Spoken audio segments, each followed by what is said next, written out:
Réunion entre camarades de classe, on joue à l'action ou vérité, J est perdu. Un camarade appelle le premier contact de ton répertoire téléphonique et dit-lui chérie tu me manques. Je me suis résigné à passer l'appel et prononcer ces mots. À ma grande surprise, après un long silence, la personne à l'autre bout du fil a finalement répondu tu me manques aussi. Les camarades de classe, le visage plein de curiosité, et m'ont pressé de questions me demandant quand J avait secrètement épousé. Elle aide la personne en face, elle n'est autre que ma patronne vampire, nous ne nous connaissons même pas. Pendant les vacances de Noël, des anciens camarades de lycée diplômés depuis des années ont lancé une invitation pour une réunion dans un groupe Facebook. Face aux interrogations incessantes de ma famille, J ai saisi cette opportunité pour m'échapper de la maison. Lors de la réunion, nous avons joué à action ou vérité. La soirée s'est déroulée sans incident, mais alors que le jeu touchait à sa fin, c'est finalement moi qui ai perdu. Devant cette foule dont la vie privée avait été mise à nu et dont les yeux brillaient d'une lueur vorace, J ai osé choisir l'option action ou vérité. Un camarade de classe lança appelle le premier contact de ton répertoire et dis-lui mon amour tu me manques. Oh là là, mais mon premier contact n'est autre que mon patron après tout, c'est mon bailleur de fonds, il est donc logique que je les placer en tête pour ne rater aucune information importante. J'y hésitais, mais c'est le PDG de ma société. Camarade de classe, tu es marié? Je secoue la tête. Camarade de classe, alors appelle-la. Sous l'effet de l'alcool, je rassemble mon courage et compose son numéro espérant secrètement qu'elle ne décrochera pas. Pourtant, en moins de 3 secondes, la voix sensuelle d'Eva résonne à l'autre bout du fil. Qu'est-ce qu'il y a? Sous les regards insistants de l'assistance, je lâche péniblement ces mots chérie tu aimes à manquer. En face, il y eut une pause avant qu'il ne parle, juste avant que je raccroche MMH tu aimes à manquer aussi. Voyant tout le monde me regarder en se cachant la bouche, J ai raccroché précipitamment. Je ne suis pas marié, ce n'est pas ce que vous croyez. Un camarade a fait un geste apaisant, on comprend bien une romance de bureau, discrétion. Je suis épuisé et me cache le visage. Non, vous ne comprenez pas, je ne peux que me réjouir intérieurement que ce ne soit pas un jour de travail, sinon je serais tellement embarrassé devant Eva que je pourrais creuser un pantouse à Manhattan.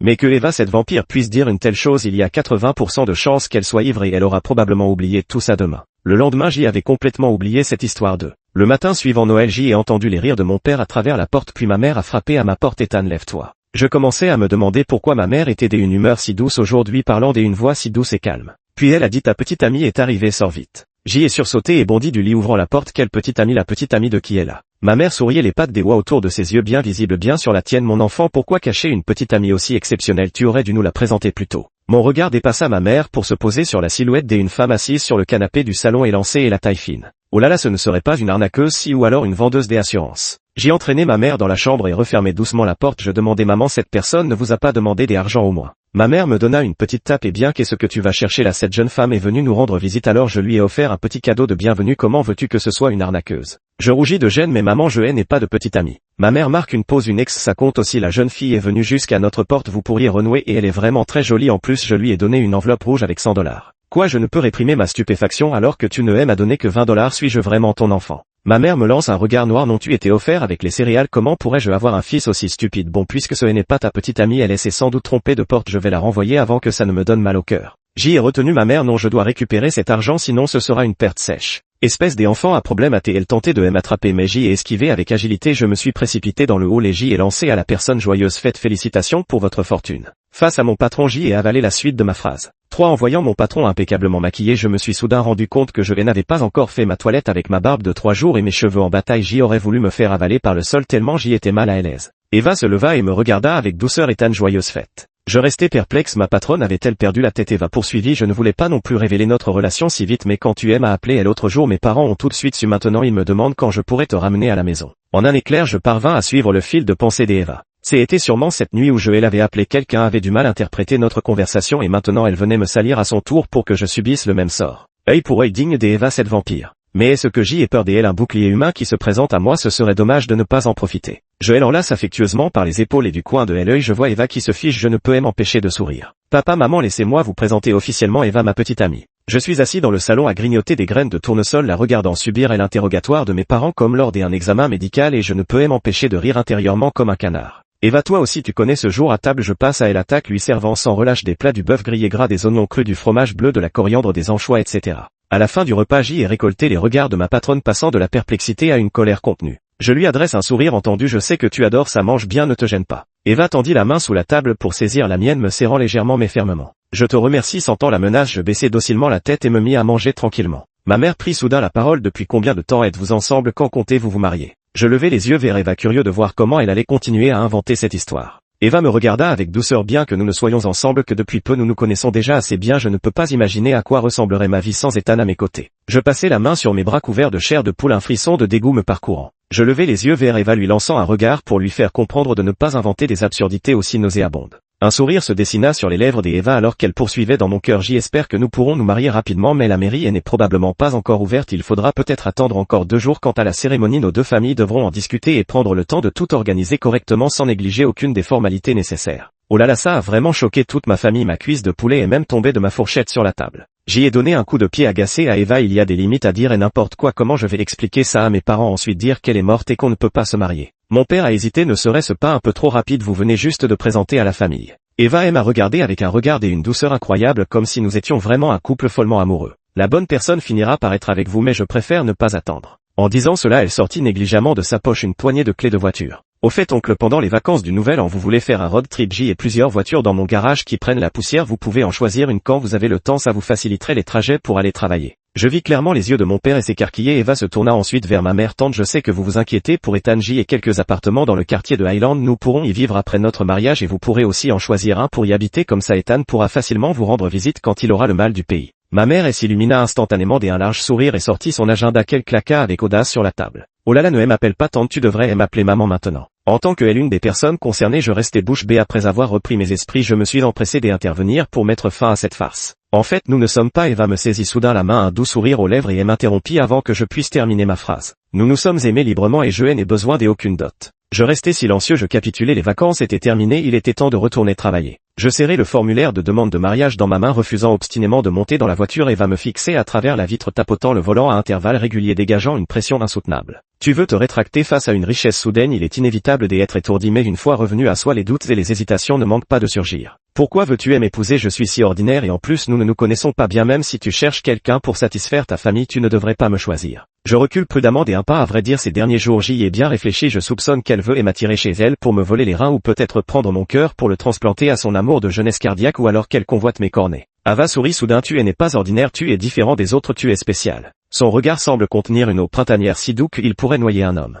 Je sentais mes oreilles devenir brûlantes. Je rétorquai, en quoi suis-je différent des autres? Dès que les mots furent sortis, je réalisai aussitôt que mon ton était inapproprié. J'y avais l'air d'une petite fille capricieuse. La rhétorique des capitalistes est vraiment terrifiante. Je me sentis soudain irrité et m'exclamai, Eva, je soupçonne que tu es impliquée dans un trafic des organes. Eva éclata de rire. Quoi, est-ce que tu veux dire que je t'ai volé ton cœur? Mon visage s'est immédiatement empourpré. Ce n'est pas du tout ce que je voulais dire. En 2024, qui dirait encore des compliments aussi ringards? Eva avait un sourire malicieux au coin des yeux. Tu me parles à travers une porte, as-tu peur que je te vole le cœur si tu t'y approches? Qu'est-ce que tu racontes? Et je répliquai en montant furieusement dans la voiture, lui lançant un regard de défi. Tu vois, je n'ai pas peur de toi, arrête de dire n'importe quoi. Bon, puisque tu n'as pas peur, allons à la mairie maintenant. Une fois la voiture en route, je réalisai enfin que quelque chose clochait. Je voulais me rétracter il y a un instant. Comment ai-je pu monter dans la voiture pour aller à la mairie? Devant l'entrée de la mairie, je m'arrêtai, refusant d'avancer. Eva se tourna vers moi. Qu'est-ce qu'il y a? Je regardai son visage et serrant les dents, je déclarai, patronne, je suis désolé, je ne pense pas que nous soyons faits l'un pour l'autre. Trouvez quelqu'un d'autre pour vous marier. Eva me fixa de ses magnifiques yeux, me donnant l'impression d'être pris au piège, comme si un loup me guettait. Explique-moi, en quoi ne sommes-nous pas compatibles, ou alors tu as quelqu'un d'autre dans ton cœur? Nous ne nous connaissons pas assez, je ne peux pas accepter de vivre avec une personne avec qui je n'ai presque jamais échangé, de partager le même lit. Eva s'avança d'un pas et baissa les yeux vers moi. A-t-il d'autres raisons?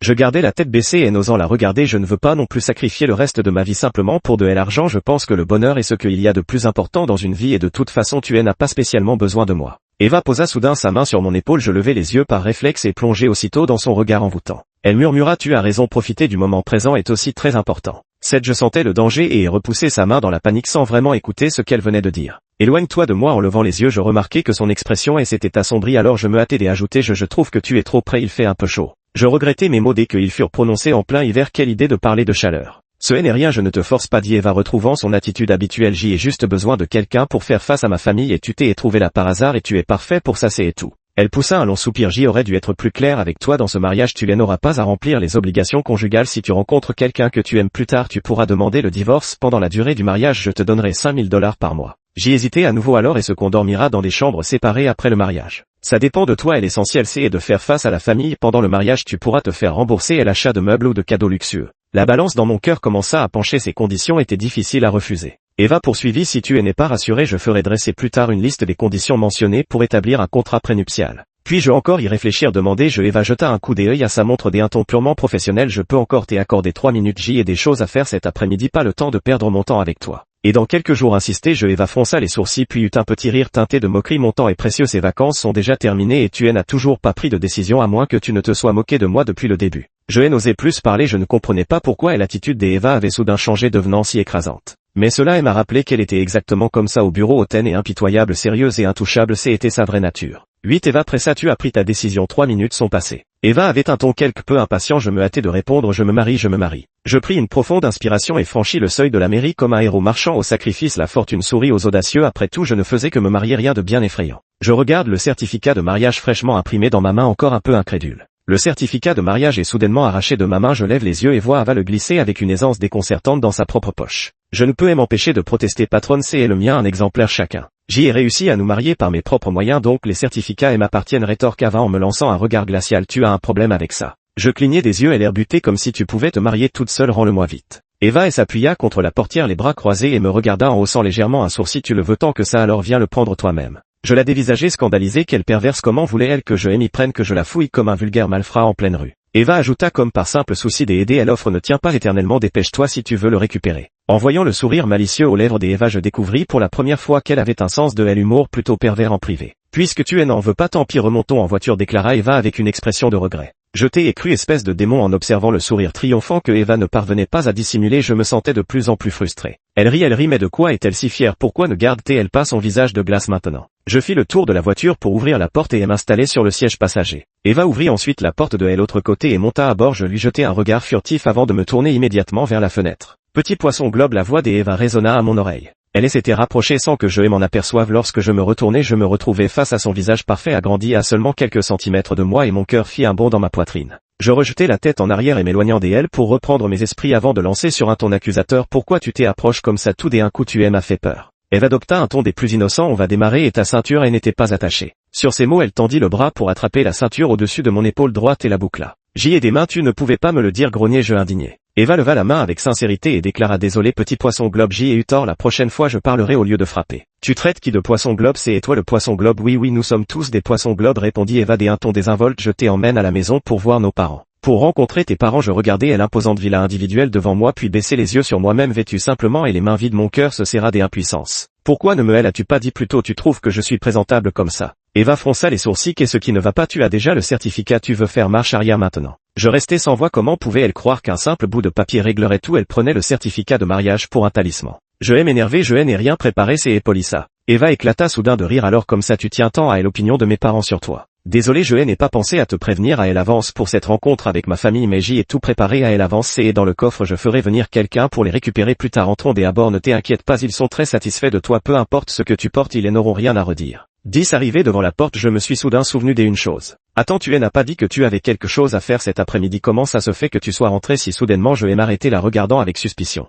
Eva haussa un sourcil prenant un air sérieux, te ramener à la maison et n'est pas une chose importante, quel est le problème? Mais ce voyage était conditionné par notre mariage et elle avait déjà tout acheté à l'avance, elle était certaine que j'y accepterais de l'épouser. Merde, j'y ai encore l'impression de tomber dans un piège tendu par une capitaliste. J'y ai une envie soudaine de faire demi-tour et de m'enfuir, pourquoi cette capitaliste s'intéresse-t-elle tant à moi, serait-ce qu'elle convoite tous mes organes de la tête aux pieds? Eva a soudain posé sa main sur mon épaule, la serrant fermement et a dit d'un ton calme mais implacable, le moine peut s'enfuir mais pas le temple, nous y sommes presque, et ce que je te pousse à l'intérieur où tu y entres de ton plein gré. Et ce qu'elle lit dans mes pensées, je frappe à contre-cœur à la porte. En entrant je découvre que la maison d'Eva n'est pas un antre de dragon mais plutôt un filet tissé d'argent qui risque de m'enserrer et me corrompre. La maison d'Eva diffère de ce que j'y imaginais, ses parents visiblement aisés et m'accueillent avec une bienveillance surprenante. Voici donc Ethan, me dit la mère d'Eva avec un sourire, il a l'air si sérieux, digne d'être le gendre de notre famille Eva. Tiens, voici mon cadeau de bienvenue, le père d'Eva me tend silencieusement une carte de crédit, achète ce dont tu as besoin, nous n'avons pas bon goût et ce que nous choisissons ne plaît jamais aux jeunes. Je ne savais pas si je devais l'accepter et j'y ai jeté un regard à Eva. Eva impassible m'a dit prends-la, c'est un petit geste attentionné de mes parents. 11 Les parents d'Eva étaient chaleureux et mesurés dans leur accueil sans mettre la moindre pression. Après le déjeuner, ils m'ont même invité à jouer aux cartes avec eux. Il nous manque un joueur, Ethan vient jouer avec nous sinon on ne sera pas assez. Avec les parents d'Eva et la nounou de la maison on était exactement 4. Je ne sais pas jouer, laissez Ava jouer, j'y ai refusé. La mère d'Eva m'a pris la main en souriant, ce n'est pas grave, Ava apprendra, les pertes seront pour elle. Va t'amuser, ne t'inquiète pas, je ne te laisserai pas perdre trop mal. Eva me poussa d'un coup. Impossible de refuser, je me suis finalement retrouvé à la table de jeu. Bon tant pis si je perds à la table sous les conseils d'Eva et avec la complaisance de ses parents, ce petit novice que j'y étais a remporté victoire sur victoire, découvrant pour la première fois le plaisir des jeux de cartes. Tes parents sont vraiment trop gentils, affalés sur la banquette arrière, je comptais une pile de billets tout neufs de 10, 20 et même 50 yuan au comble du bonheur. Eva me jeta un regard dans le rétroviseur, tu aimes, dans ce cas on pourra leur rendre visite plus souvent. Je me tortillais des excitations à l'arrière comme un ver, je répondis avec un sourire narquois, ce serait trop gênant. Eva laissa échapper un petit rire mais ne me répondit pas. On va où maintenant patronne, demandai-je. Tu verras. En arrivant, ma mâchoire faillit tomber par terre en voyant la pièce remplie de costumes haut de gamme. Puisque j'y ai du temps libre aujourd'hui, commençons par choisir le costume que tu porteras pour le mariage. Eva leva légèrement le menton. Dis-moi lesquels tu veux. Choisir plusieurs, mais aucun de ces costumes ne semble être à ma portée. Eva me jeta un regard oblique. Ne t'inquiète pas, c'est moi qui paie. Je lui adressai un sourire flagorneur. Merci patronne, vous êtes généreuse. Je me tournai pour examiner attentivement toute une pièce remplie de costumes, me sentant un peu perdu par ce choix. C'était à en avoir le tournis. Je me retournai résolument pour chercher de elle patronne. Laquelle préférez-vous? Je vais l'essayer pour vous. Ava afficha une légère moue mécontente. Ce n'est pas l'heure de travail, appelle-moi simplement par mon prénom. Sur ce, elle se tourna vers le personnel présent et ordonna allez me chercher toute cette rangée de robes de mariée. Ethan va les essayer. 12 j'y ai essayé pièce par pièce, passant progressivement de l'excitation à l'engourdissement. Eva était assise sur le canapé, les jambes croisées, commentant avec un vif intérêt. Celui-ci est passable, celui-là ne va pas, celui-ci est très bien mais un seul ensemble ne suffit pas. Celui-là non, celui-ci est bien aussi mais je veux voir le prochain ensemble. Ça suffit, je la fusille du regard. Tu crois qu'on joue à un jeu des habillages? Ava se touche le nez légèrement coupable. Alors je peux aussi en essayer pour toi, tu choisis. Il y a pas mal de robes de mariée ici. Ou ça, demande un membre du personnel à côté. Dans la pièce à l'intérieur, je vous y emmène. Je suis le personnel jusqu'à la pièce intérieure où des rangées de robes de mariée sont suspendues. Je fis le tour en me cachant la bouche pour étouffer un rire sournois puis ordonner qu'on retire toutes les robes de mariée qui semblaient trop sexy. C'est tout ce qu'il reste, et les déclara Eva en jetant un regard compliqué aux robes devant elle puis à moi. Alors c'est ce style que tu aimes, murmurai-je, le visage en feu. Pas du tout. Eva me lança un regard chargé de sous-entendu. Je comprends. Elle prit les vêtements et entra dans la cabine des essayages, me laissant sur place avec ma main tendue façon Erkang. Non, tu ne comprends pas. La porte de la cabine s'ouvrit et Eva en sortit avec de petits pas gracieux. La robe blanche à bretelles lui allait à ravir. Sexy, magnifique. Désolé, je ne sais vraiment pas comment décrire car j'y étais déjà complètement stupéfait. Alors ça te plaît? Détournant précipitamment le regard, je répondis avec entêtement, à peu près comme ça. Eva s'approcha, pencha la tête et laissa échapper un léger rire à mon oreille. Tu rougis, on dirait que ça te plaît. C'est à cause de la chaleur. Rougissant jusqu'aux oreilles, je la repoussai tout en entendant son rire, incapable de réprimer ma colère honteuse. Arrête de me contaminer avec ta bonne humeur. PFFAA. Un rire soudain retentit à côté de nous. Je me tournai pour voir un membre du personnel se tenant la bouche, le visage écarlate d'effort. Désolé, continuez, je n'ai rien entendu. Sur ce, je me suis retourné faisant semblant que rien ne s'était passé. Une atmosphère gênante s'est répandue et en repensant à ce que je venais de dire, j'y aurais voulu me creuser un trou pour m'y enterrer sur le champ. Mais Ava, comme si elle ne ressentait pas mon agonie, a déclaré avec désinvolture, puisque tu as fini de regarder, je vais aller en essayer une autre. Je me levai en murmurant d'une voix faible, je ne regarde plus, choisis toi-même, je m'en vais. Attends, Eva me saisit par le col de ma chemise, me ramena vers elle et les sourcils froncés déclara, pourquoi tu fuis? Je te ramène à la maison. Puis se tournant vers les employés derrière elle ajouta, emballe tous les vêtements qu'elle a sélectionnés et fait les livrer à Highland Community. Je l'attrapai par le bras perplexe, tu vas acheter tous ces vêtements. Eva se rapprocha, ses lèvres effleurant presque mon oreille, et murmura, je les ramène pour te les montrer à toi seul si tu veux, je peux même ne rien porter. Mon visage devint soudainement écarlate. Quelles paroles osées étaient cela? Toi ne fais pas ça, faire quoi exactement hein? Eva traîna volontairement la fin de sa phrase avec une voix indescriptiblement envoûtante. Le regard d'Eva me mettait mal à l'aise. Tu vas me faire croire que tu as vraiment des sentiments pour moi alors que nous ne sommes qu'un couple de convenance. Eva m'a soudainement enlacé le bras, posant légèrement sa tête sur mon épaule et je pouvais sentir les frémissements de son rire. Quel idiot, je te ramène à la maison. Mon cœur s'est soudain mis à battre très vite comme si quelque chose était sur le point d'éclore. J'y ai murmuré, je ne suis pas un idiot. Eva, toujours accrochée à mon épaule, continuait de rire joyeusement. Oui, tu n'es pas un idiot, c'est moi qui le suis. Allez, rentrons, je l'ai poussé doucement. Dès mon entrée dans l'entreprise, j'y ai senti une atmosphère de joie générale et les regards de mes collègues semblaient me scruter en douce. Que se passait-il? À peine avais-je regagné mon poste que j'y ai croisé le regard brillant d'un collègue. Voilà l'homme de la patronne, il faudra prendre soin de nous à l'avenir. Ce n'est qu'en entendant leurs propos que j'y ai soudain compris la signification des regards du matin. Mais, d'où tenez-vous cette information? Je viens juste de me marier hier. Comment tout le monde est déjà au courant aujourd'hui? Le patron a posté sur les réseaux sociaux, tous ses amis l'ont vu. Sans compter, ajoute mon collègue en face de moi en brandissant une poignée de dragées, que l'entreprise a distribué des chocolats. Je suis stupéfait. Quand est-ce que ça a été distribué? Comment je ne suis pas au courant? L'assistante de la PDG Ava a envoyé un message hier pour dire à tout le monde d'aller chercher leur sucrerie à la réception. Tu veux vraiment qu'on te rappelle d'aller chercher tes propres friandises de mariage? Le collègue du bureau des à côté allongea le cou et l'air plein de curiosité. Dis donc Ethan, comment as-tu réussi à séduire la patronne? Tu as un truc secret. Un roman de PDG autoritaire qui devient réalité. Raconte-nous comment vous êtes tombés amoureux. Depuis combien de temps êtes-vous ensemble? Et Ava, elle est comment? À ces mots, un silence soudain s'installe. 3 paires d'yeux se braquent sur moi. Je ne sais pas trop, mais vous êtes déjà ensemble depuis longtemps, vous vivez même ensemble, comment pouvez-vous ne pas savoir? Mon collègue en face de moi me fixe son regard descend, puis soudain il porte une main à sa bouche pour étouffer un rire. Je me suis soudain souvenu des marques rouges sur mon cou que j'y avais vues dans le miroir ce matin. J'y avais très bien dormi la nuit dernière, ce devaient être des piqûres de moustiques. J'y avais même pris soin d'y appliquer une pommade. Vous méprenez, ce sont des piqûres de moustiques, a plaisanté un collègue. On comprend, c'est un moustique particulièrement gros qui t'est à piquer. Face aux moqueries de mes collègues, j'y ai serré les dents avec frustration. Visiblement ce malentendu était impossible à dissiper, tout ça à cause d'Eva et sa grande gueule. 15 à l'heure de la pause déjeuner, j'y ai foncé vers le bureau du PDG. Entrée, je pousse la porte et croise le regard d'Eva. Les vacances avaient laissé et s'accumuler pas mal de dossiers au bureau lui donnant une mine légèrement fatiguée ce qui fit tomber ma colère de moitié. Eva posa le dossier qu'elle tenait et détendit son front. Qu'est-ce qui t'amène ici? Tu veux manger quoi pour le déjeuner? Je peux faire commander. Je refermai la porte et finis par exprimer mon mécontentement. Pourquoi as-tu divulgué notre mariage et si on divorce plus tard? Eva avait le visage sombre et me fixait d'un regard profond. Tu veux vraiment divorcer à ce point? Son changement soudain des humeurs m'a effrayé et j'y ai reculé instinctivement. Je me suis vite dégonflé secouant rapidement la tête. Non, je demandais juste comme ça si tout va bien je descends. Sur ces mots j'y ai préparé mes mains derrière mon dos pour ouvrir la porte et m'ai lancé dehors souhaitant ardemment pouvoir disparaître aussi vite que j'y étais arrivé. Malheureusement le bureau des Ava n'était pas des toilettes et je fus interpellé. Viens ici. Ava releva légèrement le menton. Je restais immobile.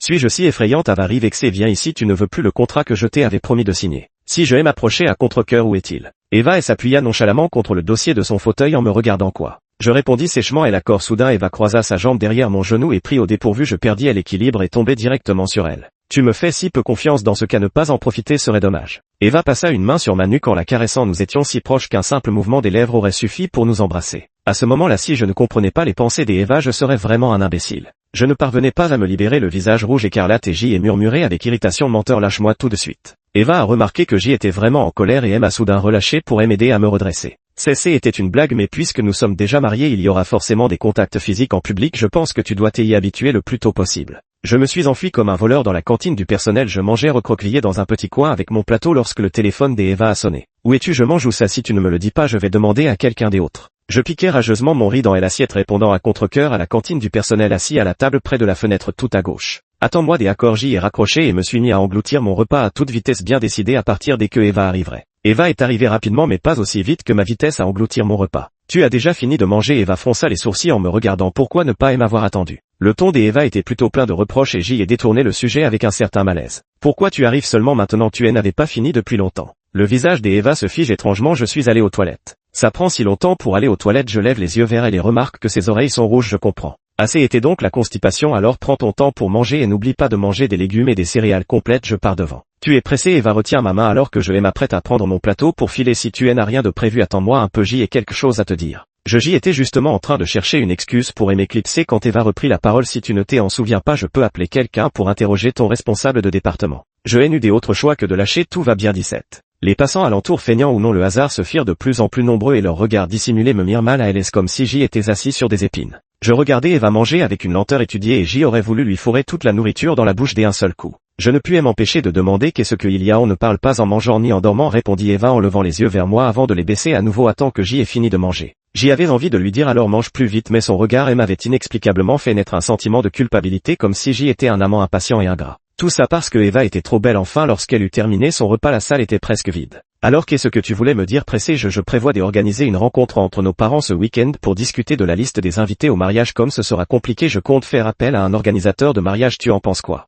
Je baissai la tête et piquai machinalement les restes dans mon assiette. Organise comme tu veux, je n'ai aucune expérience non plus. Dis-moi juste ce qu'il faut faire. Et puis tu es déjà allé une fois dans la nouvelle maison, tu vois quelque chose à modifier? Nous y habiterons après le mariage dans quelques jours. Nous irons ensemble au magasin des ameublements pour acheter ce qui manque. Je sentais son regard pesant sur moi et une inexplicable irritation commença à monter en moi. Pas d'objection, décide toi-même. Les deux familles trouvèrent un moment pour dîner ensemble et les détails du mariage furent rapidement réglés. À ma demande insistante, tout a été simplifié avec seulement 2 mois entre l'obtention du certificat de mariage et la cérémonie. Bien que cela puisse paraître précipité, les préparatifs ne m'incombent pas et je continue à vivre comme avant. 18 Ethan, à peine descendu, une silhouette familière se précipite vers moi. Léo, je regarde avec joie mon grand frère devant moi. Mon meilleur ami Léo est finalement revenu de l'étranger. Quand es-tu rentré? Pourquoi ne m'as-tu rien dit à l'avance? Tu oses me le reprocher, et toi pourquoi ne m'as-tu pas prévenu pour ton mariage? Pas très copain ça. J'y ai gloussé un peu embarrassé. C'est une longue histoire et qui sait, je serais peut-être de nouveau divorcé d'ici peu. Et puis tu n'étais pas occupé à l'étranger ces derniers temps, je ne voulais pas que tu te déplaces pour ça. Il m'a donné un coup de poing. Arrête de raconter n'importe quoi, explique-moi ce qui s'est passé vraiment. Allons nous asseoir quelque part pour en parler, il y a un café pas loin, allons-y. C'était justement à l'heure de la pause déjeuner dans l'entreprise, il y avait forcément du passage en bas, ce n'était vraiment pas l'endroit idéal pour discuter. Léo hocha la tête, le café était presque vide à cette heure-ci, mais j'y ai tout de même traîné Léo jusqu'à un coin isolé pour nous asseoir. Je lui ai expliqué toute l'histoire dans les moindres détails et Léo a eu une drôle d'expression. Tu dis que c'est un mariage arrangé, Eva avait besoin de quelqu'un pour satisfaire ses parents. J'y ai acquiescé, elle ne peut tout de même pas être amoureuse de moi, non. Même si certains de ses comportements pouvaient prêter à confusion. Léo a remué son café et m'a soudain demandé: tu te souviens de ce nouvel élève qui était assis derrière toi en seconde? Je fronçai les sourcils perplexe, une étudiante transférée, celle aux cheveux courts qui ressemblait à un garçon manqué, elle s'appelait Alex, me rappela Léo. Je me frappai le front, ça me revint aussitôt, cette riche héritière qui n'arrêtait pas de te lancer des pics, c'est ça. Tu te souviens de son visage? Je secouai la tête. Non, je me rappelle juste qu'elle avait l'air féroce et n'osais pas la regarder. J'y avais peur qu'elle me frappe. Léo rit aux larmes. Tu sais comment elle s'appelle maintenant? Je me souviens qu'à l'époque j'y ai entendu dire qu'elle avait été transférée dans notre service parce qu'elle avait envoyé quelqu'un à l'hôpital et avait été sanctionnée pour ça. Tu crois vraiment à ça? Pas étonnant que tu aies si peur d'elle. Léo demanda soudain. Tu sais comment j'y ai appris que tu allais te marier? Sans attendre ma réponse, Léo poursuivit. Je l'ai vu dans ses posts sur les réseaux sociaux. Ma première réaction a été de penser à Eva. Mais quel rapport entre Léo et Eva? De qui tu parles? Rétorqua Léo sans répondre. Tu sais pourquoi cette garçon manquait me lançait toujours des piques à l'époque. Je ne comprenais pas comment la conversation avait pu bifurquer aussi soudainement, mais ma curiosité fut piquée. Pourquoi? Approche-toi, je vais te le dire. Léo me fit signe de me rapprocher. Qu'est-ce qu'il y a? Tu es si mystérieux. Je me penche vers lui. Avant même que Léo n'ait pu ouvrir la bouche, j'y entends derrière moi des pas précipités puis une forte traction sur mon bras. Avant que j'y ai pu réagir, c'est Léo qui, à ma grande surprise, prend le premier la parole. Salut, ça fait longtemps vieux camarade. Je tourne la tête et aperçois le visage d'Eva noir comme de l'encre. Eva est arrivée avec une telle fougue qu'on aurait dit une femme sur le point de surprendre son mari en flagrant délit, ce qui m'a laissé perplexe. Le visage d'Eva était sombre et une lueur de panique semblait briller dans ses yeux. Qu'est-ce que tu fais ici? demanda-t-elle. Léo ignora Eva et dit en riant. Ethan, pourquoi votre directrice Eva est-elle si méchante? Est-ce qu'elle te bat en secret? Une femme violente, ce n'est pas bon, tu sais. Ce n'est pas le genre d'Eva. Elle a été plutôt gentille ces derniers temps, expliquai-je. Certaines personnes adorent jouer double jeu. Ethan, tu devrais faire attention. Léo sourit d'un air entendu. Approche-toi, j'y ai quelque chose à te dire en privé. Tu pourrais lui demander de partir. Je tirai doucement la manche d'Eva et murmurai. Tu pourrais me lâcher, je dois parler à mon ami. Tu peux rentrer avant moi. Si vous avez quelque chose à dire, faites-le, ne vous gênez pas pour moi. Eva baissa les yeux avec nonchalance et déclara. De toute façon, qu'est-ce qu'un couple pourrait avoir à se cacher? En regardant ces deux personnes qui s'affrontent, j'y ai du mal à comprendre quel est le lien entre elles. Cette tension est si palpable que je pourrais la sentir même en me bouchant le nez. Je regarde alternativement l'un puis l'autre. Depuis quand vous vous connaissez? Ethan vient de mon côté. Léo, si tu veux savoir, viens par ici, je te raconterai doucement. Alors que je commençais à décrocher, j'y ai soudain senti une obscurité devant mes yeux, une main venant couvrir ma vue. Je reste figé, clignant des yeux. Patron, qu'est-ce que vous faites? La voix glaciale d'Eva résonne à mon oreille. Le mariage entre Ethan et moi aura lieu samedi. Vous êtes le bienvenu, mais nous devons y aller maintenant. Ainsi je me suis retrouvé emmené de force par Eva qui me tenait fermement par la nuque. 21. Je tapote le bras d'Eva pour qu'elle me lâche, mais je me heurte à son regard sombre et menaçant. Ses lèvres écarlates se serrèrent en une ligne droite, trahissant le mécontentement de leur propriétaire. Je lâchai prise avec gêne et en levant les yeux, je vis les regards alentour se tourner vers moi, provoquant en moi une étrange sensation de honte. Léo m'adressa une mimique silencieuse et si je ne m'étais pas trompé, il semblait dire bon courage. Je me sentis au bord des larmes, éprouvant pour la première fois cette impression que les sommets sont froids et solitaires. Les pas d'Eva étaient rapides et alors qu'elle était sur le point d'entrer dans l'entreprise, je me suis empressé de mettre mon masque. C'était comme se boucher les oreilles pour voler une cloche tout autour. C'était silencieux. J'y ai levé les yeux discrètement et j'y ai réalisé que Eva n'était pas retournée au bureau mais avait tourné pour entrer dans le parking souterrain. J'y ai poussé un soupir de soulagement. Au moins je n'avais pas perdu la face devant toute l'entreprise et mon emploi était sauf. Avant même que je puisse finir de me réjouir, Eva a ouvert la portière de la voiture et m'a poussé à l'intérieur et elle s'est assise à côté de moi me serrant contre elle. La porte de la voiture claqua à nouveau me faisant sursauter et l'espace confiné me rendait nerveux malgré moi et je me recroquevillais instinctivement pour m'éloigner d'elle. Mais cela ne servait à rien à moins que la porte ne s'ouvre soudainement et que je puisse en tomber. Eva me regardait en silence et l'atmosphère dans la voiture était glaciale. Je pris mon courage à deux mains pour demander pourquoi es-tu venu si soudainement? Qu'est-ce que vous faites ensemble? Pourquoi êtes-vous si proches? On parle juste normalement. Je ne comprenais pas pourquoi Eva avait l'air prête à me dévorer. Je la regardais et me recroquevillais de peur. Tu pourrais t'éloigner un peu, c'est trop étouffant. Eva se rapprocha au contraire encore plus d'un ton agressif avec les autres. Tu ne trouves pas ça étouffant ni trop proche? C'est ça, je te dégoûte à ce point. Ne fais pas MMH22. Je me débattais désespérément comme un poisson hors de l'eau. J'y étouffais sous le coup de la colère. Je l'ai mordu, un goût de sang emplissant ma bouche. Eva a finalement accepté de lâcher prise. J'y ai aspiré de grandes goulées d'air frais sur le point de dénoncer son comportement déloyal quand j'y ai levé les yeux pour la voir, les vêtements en désordre, la tête baissée en silence. Ses longs cils retombaient, ses paupières rougies, les yeux remplis de larmes prêtes à couler et l'air d'avoir subi la plus grande injustice du monde. Le ciel et la terre peuvent en témoigner. Si je n'étais pas l'une des parties concernées, j'y aurais cru que c'était elle qui était victime. Je ne pleure même pas encore. Pourquoi toi? C'est vraiment déloyal. Tu sais que ton personnage s'effondre. Je la poussai violemment. Dépêche-toi de me laisser descendre maintenant. Je suis désolé, ne me déteste pas. D'accord. Ava pleurait à chaudes larmes, la voix rauque. Je sais que j'y ai eu tort, ne me laisse pas. D'accord. J'y ai essayé pendant un bon moment de me dégager sans succès pour finalement la regarder impuissant alors qu'elle continuait à verser des larmes en silence. Alors c'est ça, tu dis une chose et en fais une autre, tu fais semblant, c'est ça. Tu n'as pas tort, c'est moi qui ai tort, je ne vois pas l'intérêt de continuer ce mariage, trouvons un moment pour officialiser le divorce. Je me retourne et saisis à nouveau la poignée de la portière déterminée à sortir de la voiture. Soudain une force puissante écarte ma main, ça suffit Eva, tu te souviens où nous sommes? Eva s'arrête et m'étreint sans bouger, je regarde le plafond de la voiture incapable de comprendre comment les choses ont pu déraper si vite. Je pourrais la voix d'Eva et rauque, elle marque une pause, son visage trahissant une expression de résignation douloureuse.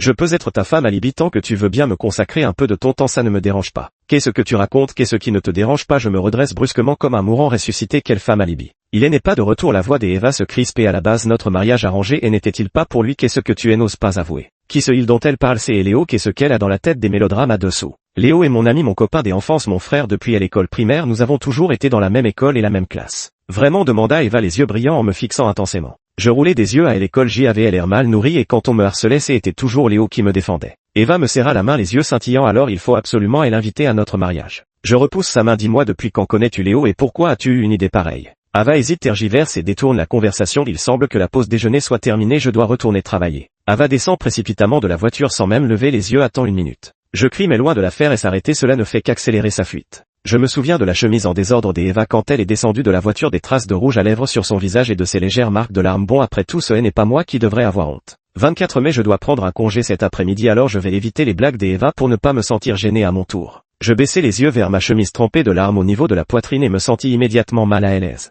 Je rangeai mes affaires et me préparai à prendre un taxi pour rentrer chez moi. Ethan. Je me retourne et vois Léo debout derrière moi. Tu es toujours là. Je suis resté assis un moment avant de sortir. Tu n'étais pas censé retourner travailler. On t'a jeté de elle au-dessus. Comment Ava a pu laisser ça arriver? Tu subis du harcèlement au travail. Je vois Léo froncer les sourcils prêt à monter au créneau pour me défendre et je l'attrape rapidement par le bras. Pas du tout, c'est un malentendu, ça n'a rien à voir avec quelle entreprise, je ne suis absolument pas retourné. Qu'est-ce qui s'est passé alors? C'est Eva qui a fait ça. Mon regard errait de gauche à droite, je me sentais un peu gêné pour Eva en y repensant. Elle m'a serré dans ses bras et pleurait jusqu'à me tremper, elle a encore pleuré. Léo émit un rire étrange jijiji et s'appuyant sur mon épaule déclara: on dirait que tu es né pour la dompter. Je suis un peu perplexe, tu pleures encore? 25. Tu te souviens de la lettre de défi que cette garçon manqué t'avait envoyée? Elle t'avait donné rendez-vous derrière à l'école, tu étais sur le point de pleurer à l'époque. Léo ne pouvait s'empêcher de rire en racontant cette histoire sans même prêter attention à moi qui avais envie de me gratter les pieds à côté. Je rétorquai: je n'y étais pas allé à l'époque donc je n'avais pas vraiment peur et maintenant que j'y repense je crois que je l'avais mal comprise. C'est une lettre des amours qu'on t'a envoyée et c'est moi qui t'avais dit de ne pas y aller. Léo ne me laissa pas le temps de répliquer et poursuivit: en fait je suis allé la voir ce jour-là, je l'ai raillé un bon coup et lui ai dit d'arrêter de te harceler mais elle a mal interprété notre relation, je n'ai rien expliqué, j'y en ai même rajouté en lui vantant à quel point on s'entendait bien et elle avait bien cherché à toujours me critiquer dans mon dos. Tu ne le savais pas mais c'est elle qui a manigancé pour qu'on soit séparés en classe. Finalement elle n'a pas supporté et on en est venu aux mains. Je suis stupéfait et ensuite elle m'a frappé. Léo hausse les épaules mais elle a pleuré peut-être de colère vu que j'y ai continué à vanter notre excellente relation et à me moquer d'elle en disant qu'elle était un crapaud rêvant de manger du cygne. Je me demande même si elle a fini par changer de service à cause du choc que je lui ai infligé. Au fait elle s'appelle Ava maintenant, la même Ava que chez toi. La quantité des informations était trop importante, je n'arrivais pas à m'en remettre tout de suite. T'es pas fâché? Mon pote Léo agita la main devant mes yeux. Je secouai la tête avec résignation. Non bien sûr que si. Léo, surtout avec ses résultats scolaires et son apparence à l'époque, à part le fait que sa famille avait un peu d'argent, en quoi était-elle digne de toi? Dès que je pense à cette scène je ne peux m'empêcher de rire aux éclats. 26. Le mariage a eu lieu comme prévu. J'y ai lancé mon bouquet à Léo vêtu de son costume de garçon des honneurs dans la salle. Léo elle a attrapé et m'a fait un signe de la main. Dans la chambre je comptais avec excitation les enveloppes rouges de cadeaux en argent allongées sur le lit recouvert de soie rouge. Je me roulais de joie d'un côté à l'autre. Ava sortit de la douche. Allez à ton tour de te laver. Je tenais une liasse de billets que j'y ai vanté comme un éventail. Non attends un peu, je n'ai pas fini de les compter. Ce n'est rien, Ava répondit sans sourciller. On peut aussi compter dans la salle de bain. Je t'aiderai à te laver. Non Ethan Je t'aime. Eva me serra fort dans ses bras, un amour profond, vraiment profond. Je déposai doucement un baiser sur elle. Arrête de son nez. Eva je t'aime aussi. Hors série. Ethan réveille-toi, c'est l'heure des cours. J'y entendis une voix et ouvrit les yeux encore ensommeillé dans un éclair de lucidité. Je crus apercevoir une silhouette familière passer devant moi suivie d'une douce fragrance des agrumes qui flotta jusqu'à mes narines. Mon esprit s'éclaircit instantanément sous l'effet de ce parfum. En regardant autour de moi je réalisais que j'y étais dans une salle de classe et à côté de moi se tenait Léo, une version plus jeune de lui-même. Je rêve, je me suis pincé le bras et ça fait vraiment mal. Apparemment je suis retourné dans le passé, une brise fraîche et mes fleurs accompagnées d'une voix familière à mon oreille. Un étudiant qui se parfume aussi fort, c'est quoi ce problème? En tournant la tête j'y ai vu Léo agitant des brouillons avec un air dégoûté. Qu'est-ce que tu veux dire? C'est mon parfum naturel, tu ne comprends pas ce qu'est la féminité. J'y ai reconnu cette voix familière et me suis retourné. Effectivement c'était Alex avec ses cheveux courts en désordre. En me voyant me retourner, ses oreilles sont devenues rouges et son regard est devenu instable. Alex, tel un tigre de papier qui bluffait, s'est levé d'un bond et m'a pointé du doigt en demandant: dis-moi franchement, est-ce que mon voisin de table me calomnie ou pas? Je lui ai conseillé avec tact: je pense que à ton âge tu n'as pas besoin d'autant de féminité. Elle s'appuyait contre le mur, elle l'air désinvolte: tu n'aimes pas. Je me frottais le nez sans répondre. Léo déclara sans ménagement: ça pue la mort, qui aimerait ça? Léo lui lança un regard provocateur, sortit un masque du tiroir et le mit tout en m'incitant à en faire autant. Je fouillai dans ma poche et y trouvai effectivement un masque. Je me souvins que dans ma vie précédente il semblait y avoir eu la même scène, mais cette fois-là je n'avais pas osé me retourner et Alex ne m'avait pas adressé la parole. Mais je me souviens que Alex n'a porté ce parfum que quelques jours puis a soudainement arrêté. Alex m'a vu sortir un masque et a soudainement traîné sa chaise avec agacement avant de s'asseoir, enfouissant sa tête dans ses bras sur la table, dégageant une aura de morosité et de mécontentement, puis comme si une pensée lui traversait l'esprit, il a reculé sa chaise d'un coup et s'est adossé en biais. J'y ai discrètement jeté un regard en arrière et elle est vue froncer les sourcils et l'air féroce mais avec une lueur de frustration et de regret dans les yeux. Tu me regardes pourquoi Alex m'a fusillé du regard avec une expression qui trahissait clairement sa colère et son embarras. J'y ai été pris en train de regarder furtivement et pris de culpabilité j'y ai rapidement détourné le regard feignant que rien ne s'était passé. Léo se retourna au son de ma voix et dit avec mépris quitter à regarder il y a tant de monde derrière et ce que se retourner signifie forcément te regarder tu te fais vraiment des idées. Je tirai rapidement sur la manche de Léo pour lui faire signe de ne plus rien dire. Jusqu'à présent je n'ai toujours pas compris à quel moment exact leur rivalité a commencé. Derrière moi un bruit soudain retentit avant que je n'aie le temps de me retourner et je vis Alex sortir de la classe furieux. Encore en train de sécher les cours quel bon à rien Léo se tourna vers moi Ethan il ne faut surtout pas s'attacher à ce genre de fille. Je me sentais un peu impuissant quelques instants plus tard Alex passait et repassait devant moi me jetant des regards furtifs. Je n'ai finalement pas pu me retenir Alex qu'est-ce que tu fabriques? Alex bégaya toi en fait j'y aime beaucoup étudier. Je fis une mine incrédule et répondis d'un ton évasif. Ou alors quel genre de fille tu aimes? Je remarquai l'accent qu'elle mettait sur le mot fille mon expression devint étrange elle s'était donc méprise sur mon orientation sexuelle dès ce moment-là. Je la regardai le visage tendu et soudain elle envie me prit de faire une farce je déclarai délibérément en fait j'y aime les filles comme la chef de classe celles qui sont bonnes en études jolies et compétentes. Je vis la couleur du visage des Alex sauter comme une palette de peinture pour finalement se détendre comme s'il avait pensé à quelque chose. Alors tes critères sont plutôt élevés je croyais que tu aimais les garçons du genre pétard comme Léo. Je baissai la tête pour retenir un rire qui tu traites de pétard là. Léo ne savait pas quand il était entré dans la salle de classe Alex avait le visage sombre incapable de parler et me regardait d'un air plutôt pitoyable. Je me suis rapidement détourné lui présentant à l'arrière de ma tête de peur d'éclater de rire même Ava cette vampire au visage impassible avait finalement connu son jour de gloire. Finalement Alex s'est rassis à sa place avec une mine renfrognée feuilletant son livre avec un bruit de papier froissé ce qui lui a valu un regard méprisant de Léo. Le lendemain j'y ai fixé la tasse rose le carnet orange et toute une série de fournitures de bureau cartoonesques posées sur le bureau derrière moi plongé dans une profonde réflexion. Alex a déménagé si vite soudain une brise fraîche souffla tandis que je regardais Alex s'asseoir devant moi tendant une main ornée et un autocollant de Peppa Pig pour rassembler les affaires sur la table une petite touffe de cheveux retenue par un élastique à marguerite sur sa tête. Je la dévisageai avec méfiance soupçonnant qu'elle avait été possédée par une autre âme. Toi comment se fait-il que tu aimes soudainement des choses si mignonnes et roses? Le visage des Alex devint écarlate mais son ton resta ferme et alors si j'aime ça ces trucs ne vont-ils pas parfaitement avec mon style tu trouves que c'est moche? Je n'ai pas de mots tu devrais te regarder dans un miroir avant de dire ça. Alex me fixait avec des yeux brillants je n'ai eu d'autre choix que de répondre contre ma conscience c'est joli. Ça ne te va pas très bien Alex a étiré ses lèvres en un large sourire me montrant ses dents blanches si c'est joli regarde autant que tu veux je suis très généreux. Je me suis empressé de me remettre à mes devoirs à quel idiot je ne peux plus le regarder. Les jours s'écoulaient sans saveur comme si rien n'avait vraiment changé. Je trouvai dans le tiroir une enveloppe rose où Alex avait écrit de la rejoindre derrière et l'école cette fois je m'y rendis comme convenu. Contre toute attente son but n'était pas de me déclarer sa flamme mais de me faire ses adieux. Ses cheveux avaient poussé atteignant maintenant le menton et elle ressemblait enfin à une vraie jeune fille. En face il y eut une pause avant qu'il ne parle juste avant que je raccroche MMH tu aimes à manquer aussi. Alex me regarda avec une expression rarement empreinte d'hésitation j'y ai entendu dire que tu ne sortais pas avec quelqu'un au lycée c'est vrai. Oui je hochai la tête tu comptes intégrer à l'université de New York n'est-ce pas? Oui je hochai à nouveau la tête et l'université de New York avait toujours été mon objectif et dans ma vie précédente j'y avais effectivement étudié. Alex tendit lentement la main alors rendez-vous dans un an à New York. D'accord je tends la main pour lui taper dans la paume on se retrouve au sommet. Tu n'as pas le droit de me tromper en cherchant secrètement un autre chien avant que je puisse dire un mot la voix furieuse de Léo retentit soudain derrière moi. Alex qu'est-ce que tu fabriques je retiens Léo à la hâte. Je fais des signes désespérés à Alex décampe vite. Alex me fit un grand sourire en agitant la main pour me dire au revoir. Lors de la cérémonie des accueils des nouveaux étudiants à l'université quelqu'un me tapota soudainement à l'épaule par derrière. Je me retournai et vis une paire des yeux pétillants salut mon mari. Fin.